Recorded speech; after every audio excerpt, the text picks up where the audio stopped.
세 번째 수기. 세 번째 수기는 거리 두 개로 나누어져 있습니다. 1. 다게이츠의 예언 중 하나는 들어맞았고 하나는 빗나갔습니다. 여자들이 쫓아다닐 거라는 불명예 새로운 예언 조금 맞았습니다만 틀림없이 훌륭한 화가가 될 거라는 축복의 예언은 빗나갔습니다.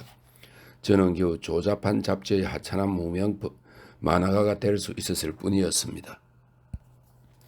가마쿠라 사건 때문에 고등학교에서 쫓겨난 저는 넙친의 집 2층 삼첩방에 집가하게 되었고, 삼첩방은 1첩이 다다미 한 장이기 때문에 다다미 석장, 그러니까 1.5평짜리네요. 삼첩방에 집가하게 되었고, 고향에서는 다달이 극히 소액의 돈이, 그것도 저한테 직접이 아니라 넙치한테 몰래 송금되어 오는 것 같았습니다만, 그뿐 그 밖에 고향하고 연결은 완전히 끊겨버렸습니다.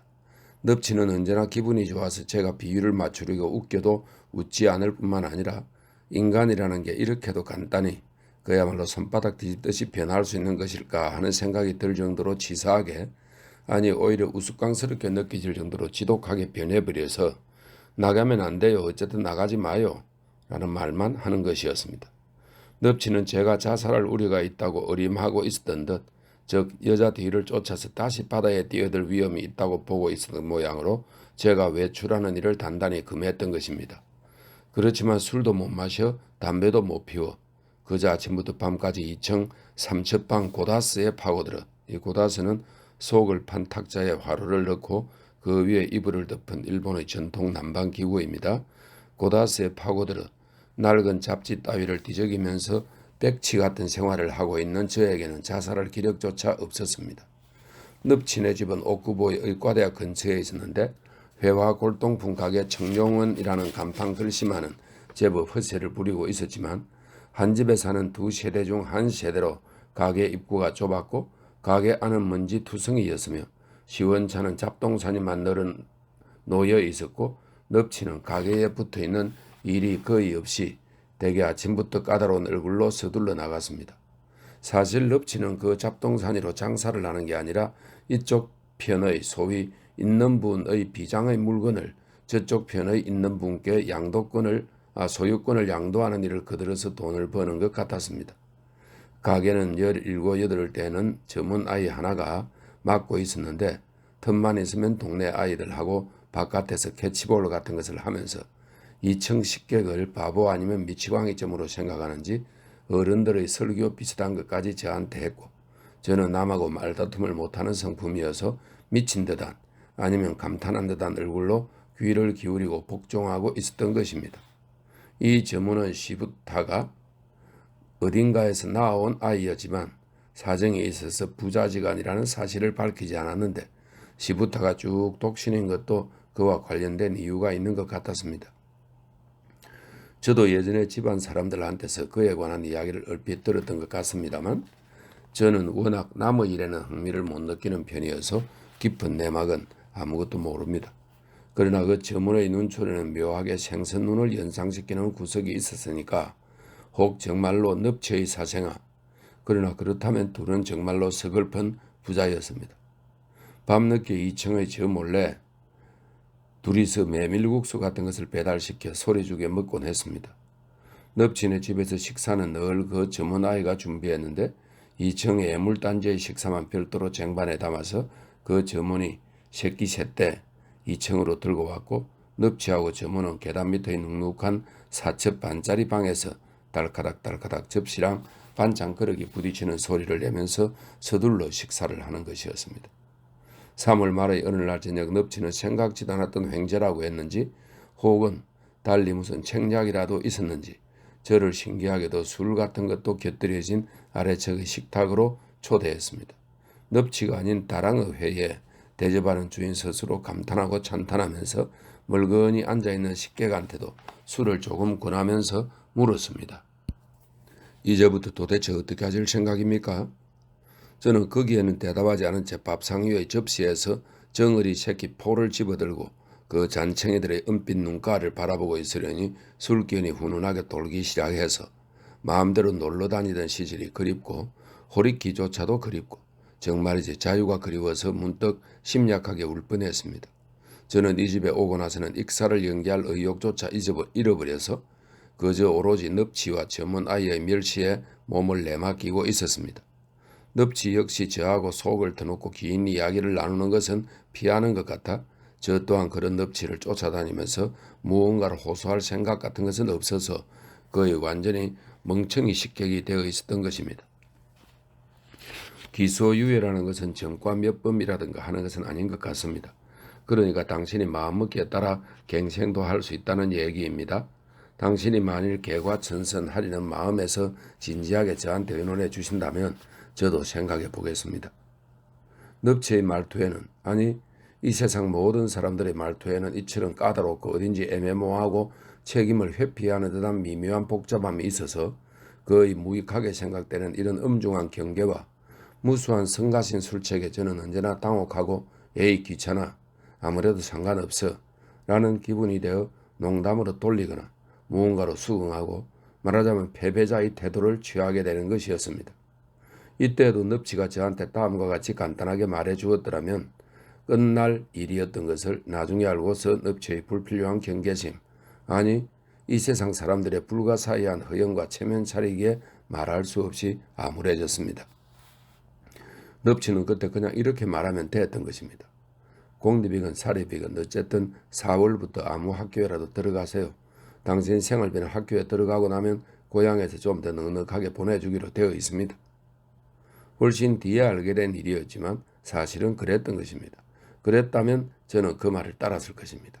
그런데 넙치가 괜히 신중한 적둘로 말했기 때문에 묘하게 일이 틀어져서 제가 살아나갈 방향이 완전히 바뀌어 버렸던 것입니다.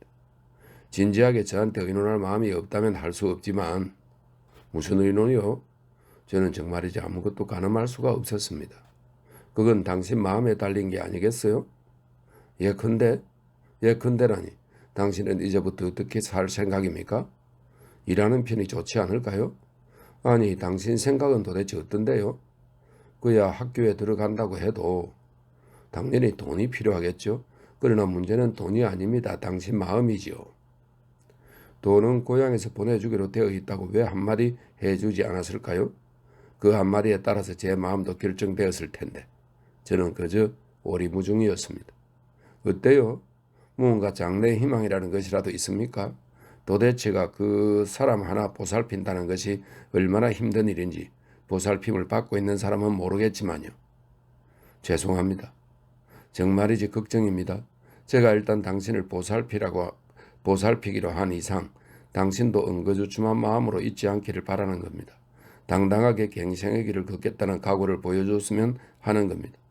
예컨대 장래 방침에 대해 당신 쪽에서 저에게 진지하게 의논을 해온다면 저도 그 의논에 응할 생각입니다.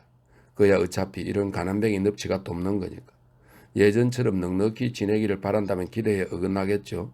그렇지만 당신이 마음을 잡고 장래의 방침을 확실히 세워서 저한테 의논해 준다면 저도 비록 얼마 안 되지만 조금씩이라도 당신의 갱생을 도우려고 하는 겁니다.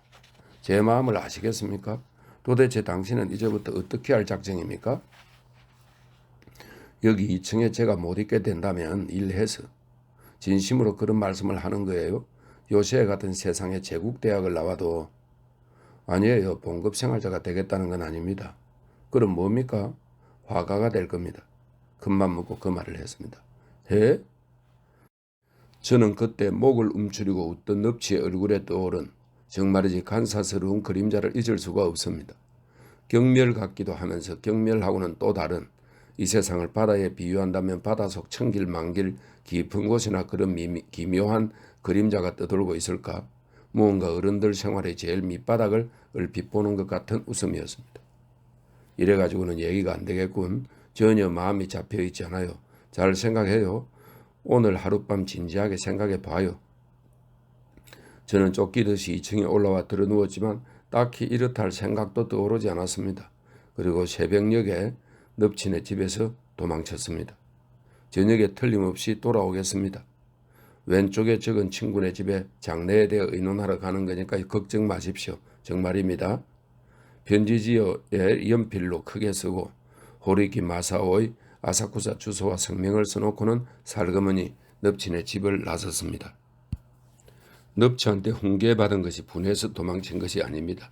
정말이지 저는 넙치 말대로 마음이 단단하지 못한 사나이인데다 장래 계획이 먹은 저로서는 전혀 생각도 나지 않았고 더 이상 넙치네 집에 신세지는 것은 넙치한테도 안 됐고 그러다가 혹여 제가 분발하려는 마음이 생겨서 뜻을 세운다 해도 그 갱생자금을 저 가난한 넙치가 다달이 도와준다고 생각하면 너무 괴로워서 더 이상 견뎌낼 수 없을 것 같은 기분이었기 때문입니다. 그러나 제가 진심으로 소위 장래 계획을 호리끼 따위에게 의논하러 가려는 생각으로 넙치네 집을 나섰던 것은 아니었습니다. 다만 잠깐이라도 일순간만이라도 넙치를 안심시키고 싶어서 그때 그냥 기억의 밑바닥에서 떠오른 대로 호리끼네 주소와 이름을 편지 끝에 적었을 뿐입니다. 그 사이에 조금이라도 더 멀리 도망치려는 탐정소설식 책략에서 그런 편지를 써두었다기보다는 아니 그런 마음도 어느 구석에는 있었음이 틀림없었습니다만 그보다도 저는 역시 갑자기 넙치한테 충격을 주어서 그를 당혹하게 만드는 일이 그저 두려웠기 때문이라고 하는 편이 좀 더 정확할지도 모릅니다. 어차피 들킬 게 뻔한데도 솔직하게 말하기가 무서워서 반드시 거기에 무언가 꼬리를 다는 것이 저의 서글픈 버릇의 하나인데 그것은 세상 사람들이 거짓말쟁이라고 부르며 멸치하는 성격과 비슷하지만 저는 무슨 떡이라도 보려고 그런 꼬리를 단 적은 거의 없습니다. 그저 흥이 깨지면서 분위기가 일변하는 것이 직실할 만큼 끔찍해서 나중에 저한테 불이익이 되리라는 것을 알면서도 예의 필사적인 서비스, 그것이 비록 잘못됐고 시원찮고 우스꽝스러운 것이라 할지라도 그 서비스 정신에서 저도 모르게 한마디 덧붙이게 되는 경우가 많았던 것 같습니다. 그러나 이 습성 또한 세상의 소위 정직한 사람들에게 이용당하게 되었던 것입니다. 넙치네 집을 나서서 신주쿠까지 걸어가 품에 지니고 있던 책을 팔고 나니 저는 또다시 막막해졌습니다.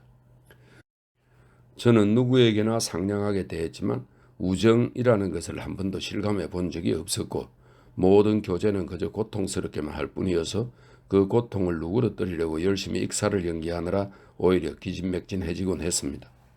조금 아는 사람의 얼굴이나 그 비슷한 얼굴이라도 길거리에서 보게 되면 움찔하면서 일순 현기증이 날 정도로 불쾌한 전율이 엄습할 지경이어서 남들한테 호감을 살 줄은 알았지만 남을 사랑하는 능력에는 결함이 있는 것 같았습니다. 하긴 저는 이 세상 인간들에게 과연 사랑하는 능력이 있는지 어떤지 대단히 의문스럽게도 생각하고 있습니다.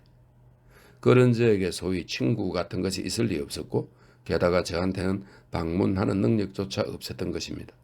남의 집 대문은 저한테는 저 신곡에 나오는 지옥의 문 이상으로 어서서했고 그 문 안쪽에서는 무시무시한 용 같은 비린내 나는 짐승이 꿈틀거리는 기척을 과장이 아니라 실제로 느꼈던 것입니다.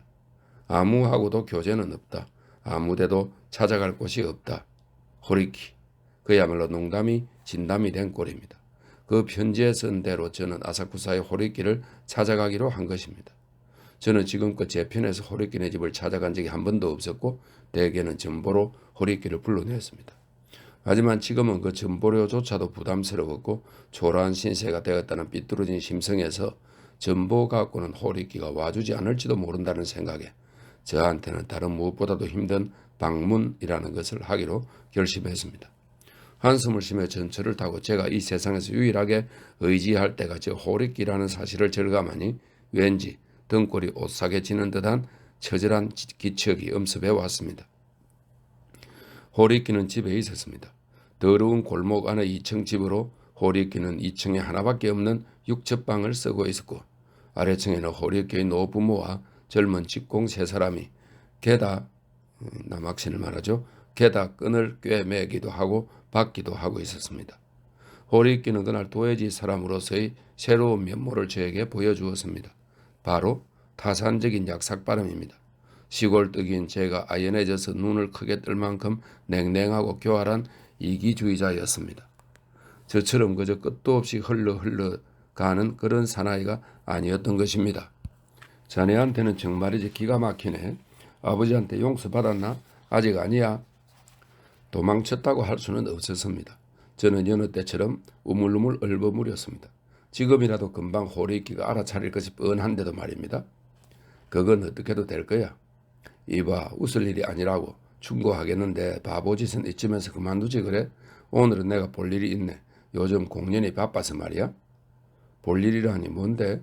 이봐 방석 실을 끊지 말게. 저는 이야기를 하면서 제가 깔고 앉은 방석의 시침실이라고 하는 건지 마감실이라고 하는 건지 그 방울같이 된 내 귀퉁이의 실 중 하나를 무의식적으로 손가락으로 갖고 놀면서 쑥 잡아당기고 있었습니다. 호리끼는 자기 집 내 물건이라면 방석 실 하나도 아까운지 겹년쩍은 기색도 없이 그야말로 눈에 쌍심지를 켜고 저를 나무라는 것이었습니다. 생각해보니 호리끼는 지금까지 저하고 교제하면서 뭐 하나 이런 적이 없었던 것입니다. 호리끼의 노모가 단팥죽 2그릇을 쟁반에 담아들고 왔습니다. 이런? 호리끼는 진정한 효자처럼 노모를 보고 진심으로 황공해했고 말투도 부자연스러울 정도로 정중했습니다. 죄송합니다. 단팥죽입니까? 저런 호사스럽게 이렇게 신경 안 쓰셔도 되는데 볼 일이 있어서 금방 나가지 않으면 안 되거든요. 아닙니다. 그렇지만 모처럼 어머님의 자랑거리는 단팥죽인데 황공합니다. 들겠습니다.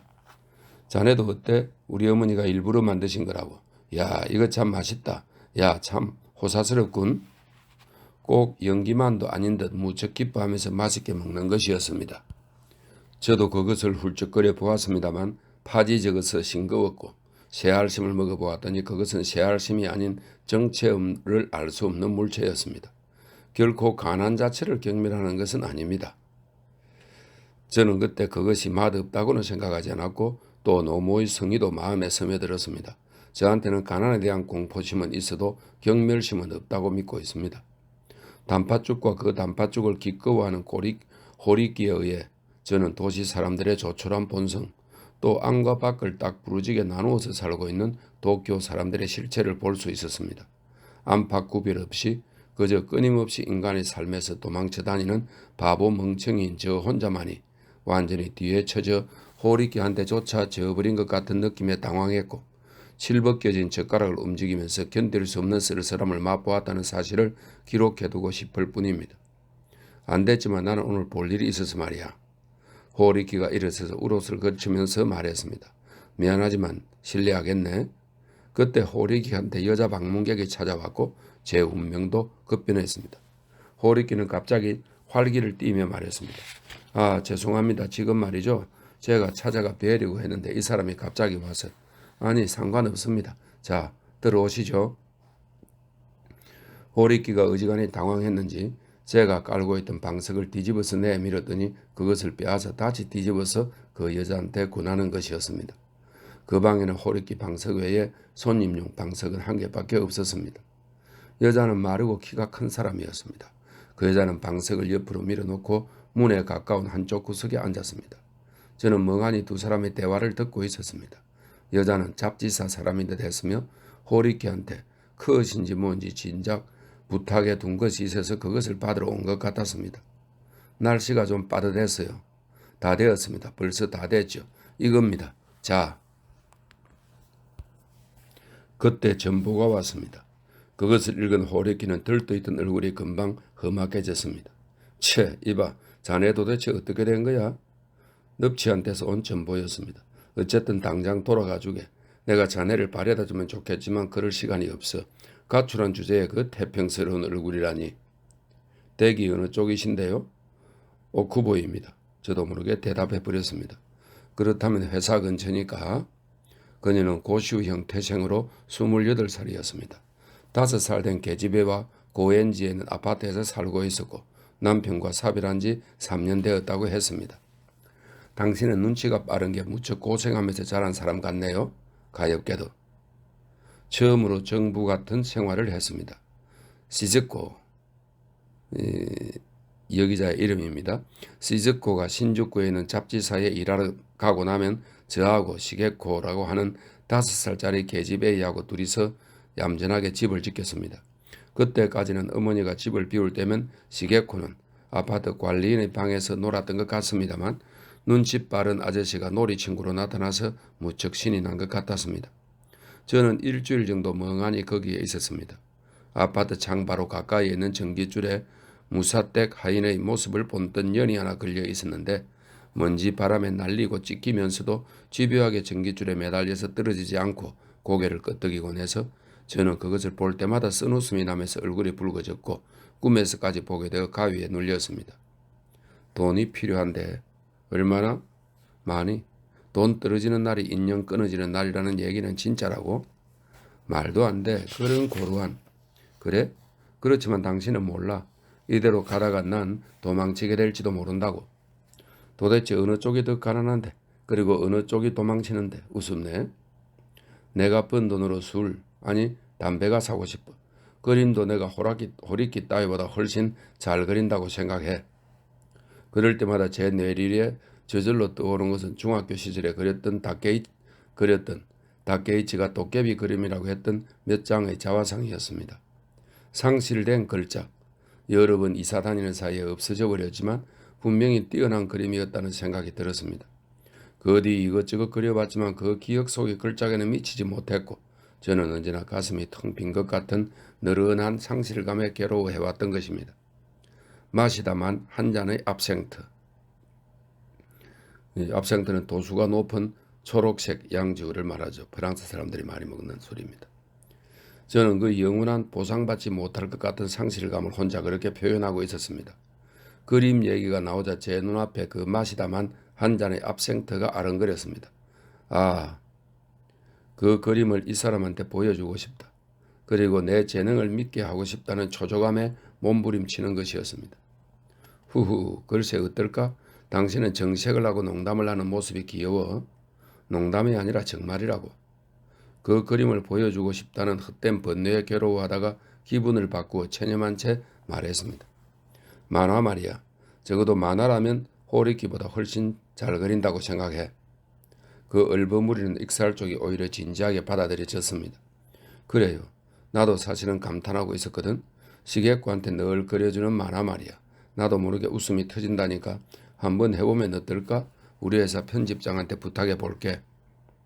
그 회사는 어린이를 상대로 별로 이름 없는 월간 잡지를 발행하고 있었습니다. 당신을 보고 있으면 대부분의 여자들은 무언가 해주고 싶어서 견딜 수 없어져. 언제나 쭈뼛쭈뼛 겁없고 그러면서도 익살스럽고 가끔 혼자 굉장히 침울해하고 있으면 그 모습이 더 여자의 마음을 흔들거든. 시적고 한때서 그 밖에도 여러 이야기를 들었고 추어 올려지기도 했지만 그게 정부의 더러운 특성이라고 생각하면 그야말로 점점 더 침울해질 뿐 도통 기운이 나지 않았습니다. 여자보다는 돈, 어쨌든 시적고를 떠나 자립하고 싶다고 혼자 생각하며 이런저런 궁리를 해보았지만 오히려 점점 더 시적고한테 기댈 수밖에 없는 처지가 되었고 가출 뒤처리라든가 이런 일 저런 일 거의 전부를 이 남자 못지않은 고시우 여자에게 신세지게 되어 저는 시적고에게 한층 더 기죽어 지낼 수밖에 없게 되었던 것입니다. 시적고의 주선처럼 넙치, 호리끼 그리고 시적고 이렇게 세 사람의 회담이 성립되어 저는 고향에서 완전히 절연당하는 대신 시적고와 떳떳하게 동거하게 되었습니다. 또 시적고가 애써준 덕분에 제 만화도 제법 돈이 되어서 저는 그 돈으로 술, 담배도 샀습니다만 저의 불안과 울적함은 점점 더 심해질 뿐이었습니다. 그야말로 침울해져서 시적군의 잡지에 매월 연재마나 긴타시와 오타시의 모험을 그리고 있노라면 문득 고향집이 생각나고 서글픈 나머지 펜이 움직이지 않아서 고개를 숙이고 눈물을 떨구기도 했습니다. 그럴 때 저에게 미약한 구원은 시계꾸였습니다. 시계꾸는 그때쯤이면 저를 아무 끄리낌 없이 아빠라고 부르고 있었습니다. 아빠, 기도하면 하나님이 뭐든지 들어주신다는 게 정말이야? 저야말로 기도하고 싶다고 생각했습니다. 아, 저에게 냉철한 의지를 주소서. 인간의 본질을 알게 해주소서. 사람이 사람을 밀쳐내도 죄가 되지 않는 건가요? 저에게 화낼 수 있는 능력을 주소서. 그래. 시고꾸한테는 뭐든지 주시겠지만 아빠는 안 될지도 몰라. 저는 하나님조차도 두려워하고 있었습니다. 하나님의 사랑은 믿지 못하고 하나님의 벌만을 믿었던 것입니다. 신앙, 그것은 단지 하나님의 채찍을 받기 위해 고개를 떨구고 심판대로 향하는 일로 느껴졌습니다. 지옥은 믿을 수 있었지만 천국의 존재는 아무래도 믿을 수가 없었습니다. 왜 안 돼? 부모님 말씀을 안 들었거든. 그래? 아빠는 아주 좋은 사람이라고 모두들 말하던데. 그건 속고 있기 때문이야. 이 아파트 사람들 전부가 나한테 호의를 갖고 있다는 건 나도 알고 있어. 그러나 내가 얼마나 모두를 무서워하는지, 무서워하면 할수록 남들은 나를 좋아해주고 남들이 나를 좋아해주면 좋아해줄수록 나는 두려워지고 모두한테서 멀어져야만 하는 이 불행한 제 기벽을 스게코한테 설명하는 것은 어려운 노릇이었습니다. 스게코는 하나님한테 무엇을 부탁하고 싶은데 저는 아무렇지도 않은 듯 화제를 바꾸었습니다. 스게코는 말이야 진짜 아빠가 갖고 싶어. 화들짝 놀라고 아찔하게 현기증이 났습니다. 즉 내가 스게코의 적인지 스게코가 나의 적인지 어쨌든 여기에도 나를 위협하는 끔찍한 인간이 있었구나. 타인, 불가사의한 타인, 비밀투성이 타인. 스게코의 얼굴이 갑자기 그렇게 보였습니다. 스게코만은 이라고 생각하고 있었는데 역시 이 아이도 갑자기 쇠등이를 쳐 죽이는 속꼬리를 가지고 있었던 것입니다. 저는 그 뒤로는 스게코한테조차도 쭈뼛거리지 않을 수 없게 되었습니다. 생마 있나? 호리끼가 다시 저를 찾아오기 시작했습니다. 가출했던 날 저를 그렇게 쓸쓸하게 만들었던 사나이인데도 저는 거절하지 못하고 희미하게 웃으면서 맞이하는 것이었습니다. 너 만화 제법 인기가 좋다면서? 아마추어한테는 하루 강아지 법무수인 줄 모르는 만용이 있으니까 당해낼 재간이 없군. 그렇지만 방심하지 말라고. 대생이 전혀 떼먹지 않았으니까. 스승 같은 태도까지 보이는 것이었습니다. 내가 그린 도깨비 그림을 이 녀석한테 보이면 어떤 얼굴을 할까 하고 예의 헛된 몸부림을 쳤습니다. 그 얘기만은 하지 말게. 꽥 하고 비명이 나오려고 해. 호리끼는 점점 더 의기양양해졌습니다. 처세술만 믿다간 언젠가는 꼬리가 잡힐걸. 처세술의 재능, 저는 정말이지 쓴웃음을 지을 수밖에 없었습니다. 나한테 처세술의 재능이라니. 그러나 전처럼 인간을 두려워하고 피하고 속이는 것도 건드리지 않으면 탈이 없다느니 하는 똑똑하고 교활한 처세술과 마찬가지 얘기가 되는 걸까요? 아, 인간은 서로를 전혀 모릅니다. 완전히 잘못 알고 있으면서도 둘도 없는 친구라고 평생 믿고 지내다가 그 사실을 알아차리지 못한 채 상대방이 죽으면 울면서 조사 따위를 잃는 건 아닐까요? 호리끼는 뭐니 해도 제 가출에 대한 뒤처리를 해준 사람이었기 때문에 마치 자기가 제 갱생의 대은인 아니면 중매장이나 되는 것처럼 굴었고 그들먹거리면서 저한테 설교 비슷한 얘기를 하기도 하고 한밤중에 취해가지고 와서 자고 가기도 하고 또 ON을 빌려가곤 하는 것이었습니다. 그나저나 너희 남봉도 이쯤에서 끝내야지. 더 이상은 세상이 용납하지 않을 테니까. 세상이란 게 도대체 뭘까요? 인간의 복수일까요? 그 세상이란 것의 이 인간의 복수는 여러 명의 인간이라는 그런 뜻입니다. 그 세상이란 것의 실체는 어디에 있는 것일까요? 무조건 강하고 준엄하고 무서운 것이라고만 생각하면서 여태껏 살아왔습니다만 호리끼가 그렇게 말하자 불현듯 세상이라는 게 사실은 자네 아니야? 라는 말이 혀끝까지 나왔지만 호리끼를 화나게 하는 게 싫어서 도로 삼켰습니다. 그건 세상이 용납하지 않아. 세상이 아니야. 너가 용서하지 않는 거겠지. 그런 짓을 하면 세상이 그냥 두지 않아. 세상이 아니야. 자네겠지. 이제 곧 세상에서 매장당할 거야. 세상이 아니라 자네가 나를 매장하는 거겠지. 너는 너 자신의 끔찍함, 기괴함, 악랄함, 능천맞음, 요괴성을 알아라. 갖가지 말이 가슴 속에서 교차했습니다만 저는 다만 얼굴에 흐르는 땀을 손수건으로 닦으면서 진땀 나네 진땀 하고 웃을 뿐이었습니다. 그렇지만 그때 이후로 저는 세상이란 개인이 아닐까 하는 생각 비슷한 것을 가지게 되었던 것입니다. 그리고 세상이라는 것이 개인이 아닐까라고 생각하기 시작하면서 저는 예전보다는 다소 제 의지대로 움직일 수 있게 되었습니다. 시즈코의 말을 빌리자면 저는 조금 멋대로 굴게 되었고 쭈뼛쭈뼛 겁내지 않게 되었습니다. 또 호리끼의 말을 빌리자면 이상하게 인색해졌습니다. 또 시게코 말을 빌리자면 시게코를 별로 귀여워하지 않게 되었습니다. 말도 안 하고 웃지도 않고 매일매일 시게코를 돌보면서 긴타시와 오타시의 모험이라든가 천하태평 아빠의 아류가 분명한 태평스님이라든가 또 성질급한 핀이라든가 하는 저 따위가 저 자신도 뭐가 뭔지도 모르고 되는 대로 붙인 제목의 연재 만화 따위를 각 회사의 주문에 응하여 여기 이제 설명이 있습니다. 드문드문 시저권의 회사가 아닌 곳에서도 주문이 들어오기 시작했습니다만 모두 시저권의 회사보다도 더 천박한 말하자면 삼류 출판사뿐이었습니다. 이렇게 설명이 되어 있네요. 각 회사의 주문에 응하여 정말이지 실로 어물한 기분으로 느릿느릿 그리게 되었습니다. 제가 그리는 속도는 무척 느린 편이었습니다.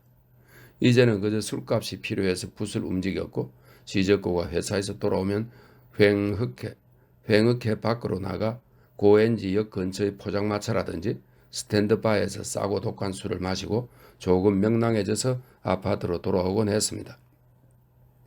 보면 볼수록 이상한 얼굴이야. 태평스님의 얼굴은 사실 당신 잠든 얼굴에서 힌트를 얻은 거야. 당신 잠잘 때 얼굴도 꽤 늙었어요. 40은 된 남자 같다. 너 탓이야. 전기를 뺏긴 거야. 물의 흐름과 사람의 팔자는 무슨 시름인가 강가의 버드나무. 소란 피우지 말고 빨리 주무세요. 아니면 식사하시겠어요? 역시 시적구는 침착하게 전혀 상태도 하지 않습니다. 술이라면 마시지. 물의 흐름과 사람의 팔자는 사람의 흐름과 아니 물의 흐름과 물의 신세는 노래하면서 시적교가 옷을 벗겨주면 시적교 가슴에 이마를 갖다 대고 잠드는 것이 저의 일상생활이었습니다. 시가 한 편 있네요. 그리하여 그 다음 날도 같은 일을 되풀이하고 어제와 똑같은 관례를 따르면 된다. 즉 거칠고 큰 기쁨을 피하기만 한다면 자연히 그 슬픔 또한 찾아오지 않는다. 앞길을 막는 방해꾼 돌을 그 두꺼비는 돌아서 지나간다. 우에다 빈 번역의 기사를로 크로잉가 하는 사람의 이런 식구를 발견했을 때 저는 혼자 얼굴에서 불이 나는 것처럼 뻘개졌습니다.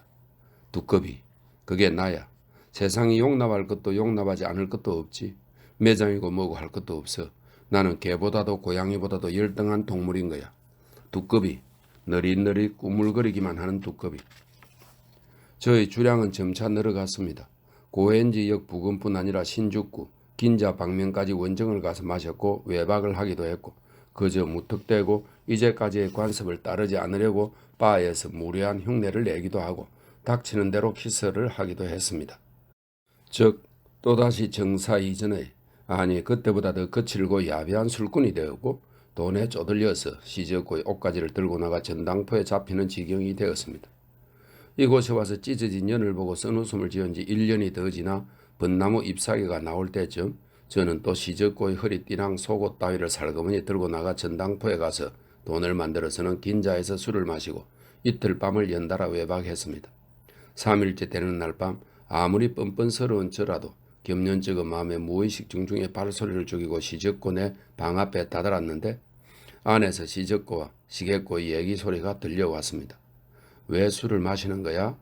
아빠는 말이야 술이 좋아서 마시는 게 아니에요. 너무 착한 사람이라 그래서. 착한 사람은 술 마시는 거야? 꼭 그런 건 아니지만 아빠가 틀림없이 깜짝 놀랄 거야. 싫어하실지도 모르지. 저런저런 상자에서 뛰어나왔네? 성질 급한 핑 같아. 정말로 행복한 듯한 시적고의 낮은 웃음소리가 들려왔습니다. 문을 조금 열고 안을 들여다보았더니 하얀 새끼 토끼가 보였습니다. 깡충깡충 온 방 안을 뛰어다니는 새끼 토끼를 모녀가 쫓고 있었습니다. 행복한 거야, 이 사람들은. 나 같은 멍청이가 이 두 사람 사이에 끼어들면 이제 곧 두 사람을 망쳐놓을 거야. 조촐한 행복, 착한 모녀에게 행복을. 만일 하나님께서 나 같은 놈의 기도라도 들어주신다면 단 한 번만이라도, 평생에 단 한 번만이라도 좋아, 기도하겠어. 저는 거기에 쭈그리고 앉아 합장하고 싶은 마음이었습니다. 저는 살그머니 문을 닫고 다시 긴자로 가서 다시는 그 아파트에 돌아가지 않았습니다. 저는 교바시 근처에 있는 스탠드바 2층에서 또다시 정부 같은 처지로 지내게 되었습니다. 세상, 저도 그럭저럭 그것을 희미하게 알게 된 것처럼 느껴졌습니다. 세상이란 개인과 개인과의 간의 투쟁이고 일시적인 투쟁이며 그때만 이기면 된다. 노예조차도 노예다운 비굴한 보복을 하는 법이다.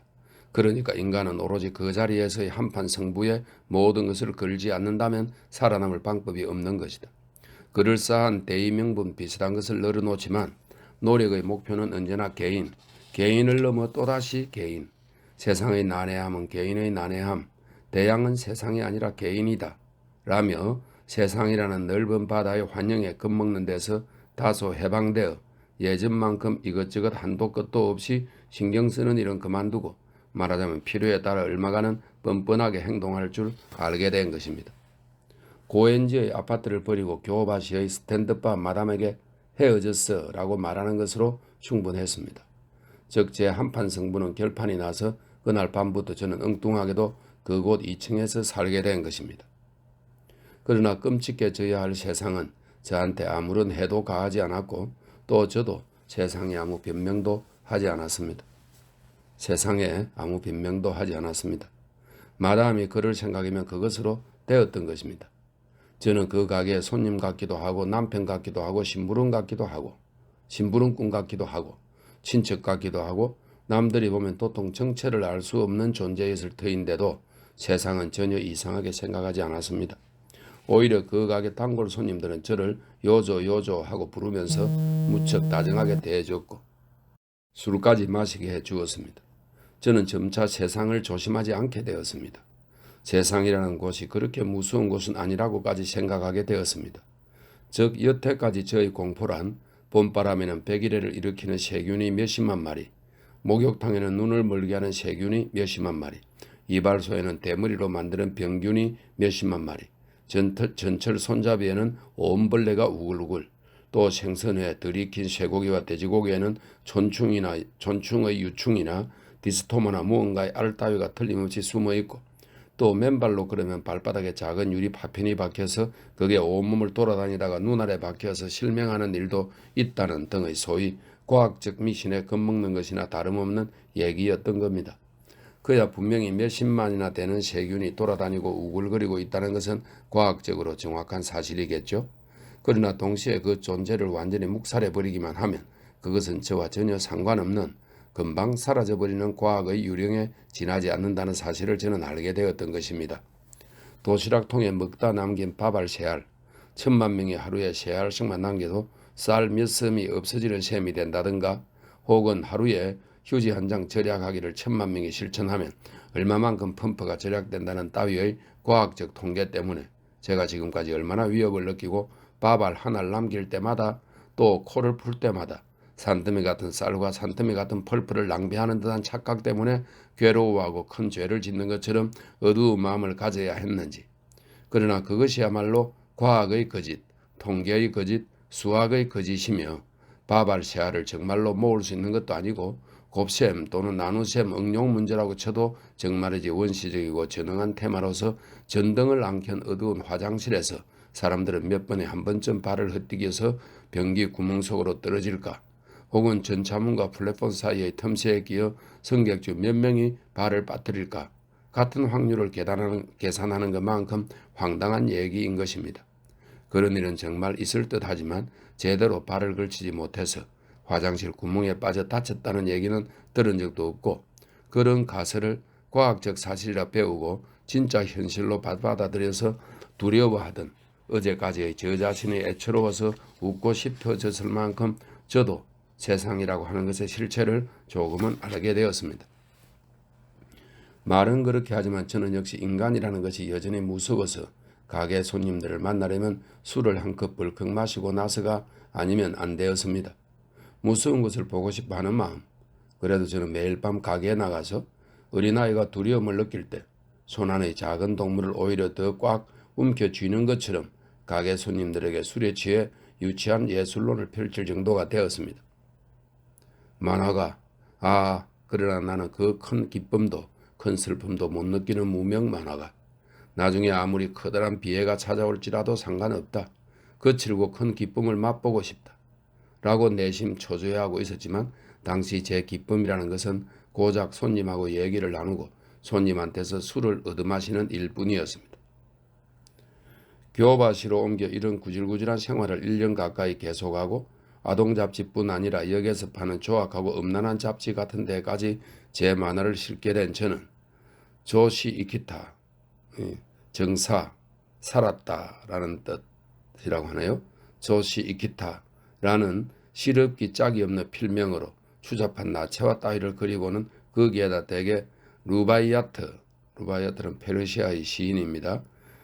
술과 미녀와 장미를 칭송한 감미롭고 우수에 찬 시들로 시를 주로 많이 썼다고 합니다. 루바이아트의 식구를 붙였습니다. 그 시가 좀 나오네요. 쓸데없는 기도 따위 그만두라니까. 눈물 흘리게 만드는 것 따위 벗어 던져버려. 자, 한잔 하자고. 좋은 일만 떠올리고 쓸데없이 신경 쓰기 따위는 잊어버려. 불안과 공포 따위로 사람을 겁주는 놈들은 자신이 저지른 끔찍한 죄가 두려워 죽은 자의 복수에 대비하려고 머릿속에 끊임없이 계략을 꾸미지. 불러라.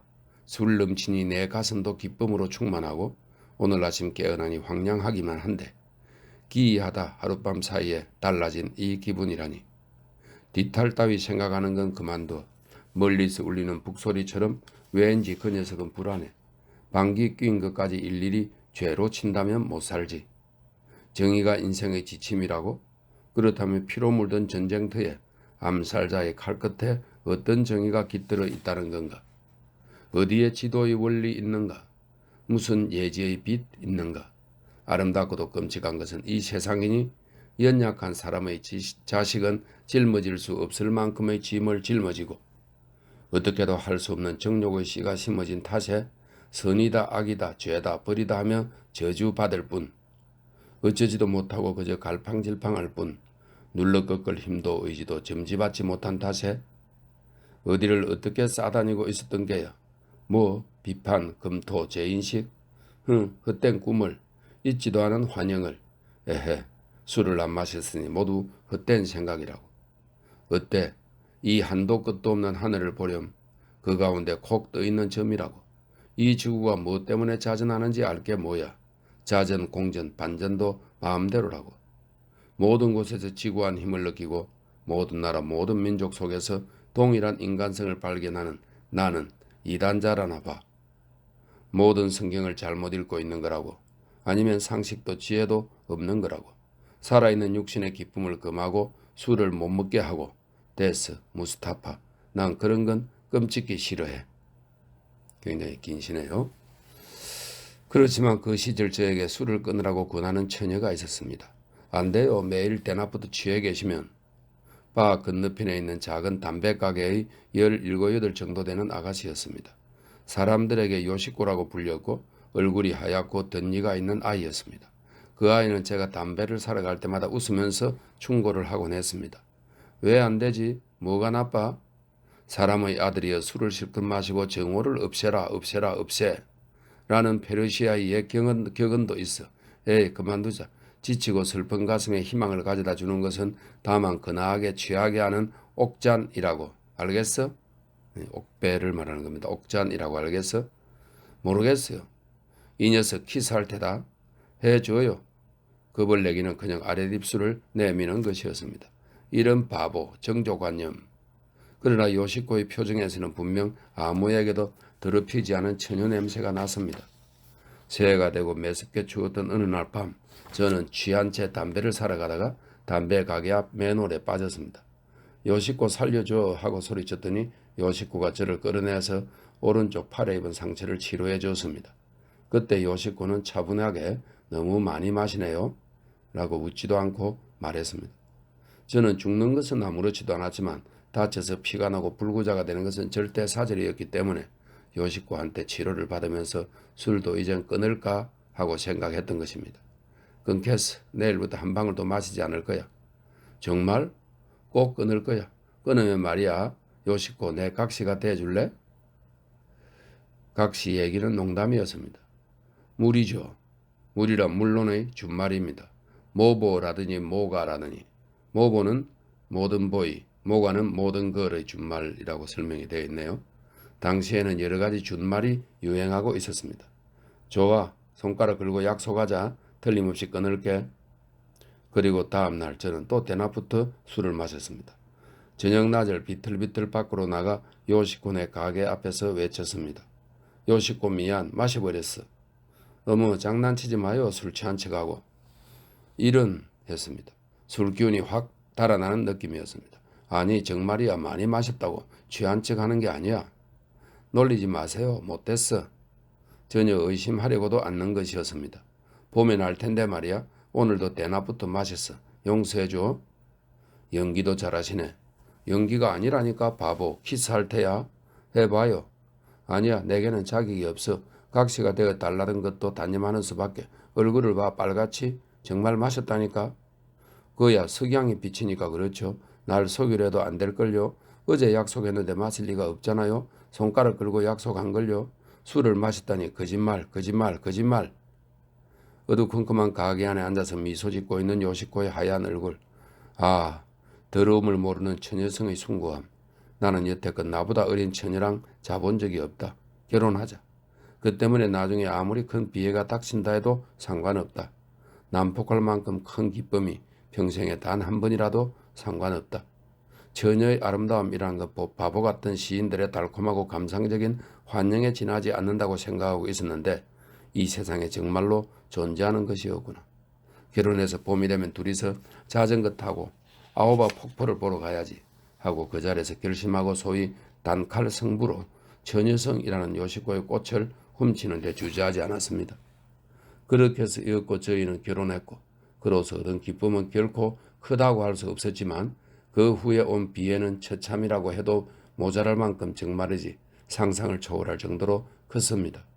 저에게 세상은 역시 바닷물을 끔찍한 곳이었습니다. 결코 그런 단칼 승부 따위로 하나부터 열까지 결정되는 손쉬운 곳이 아니었던 것입니다.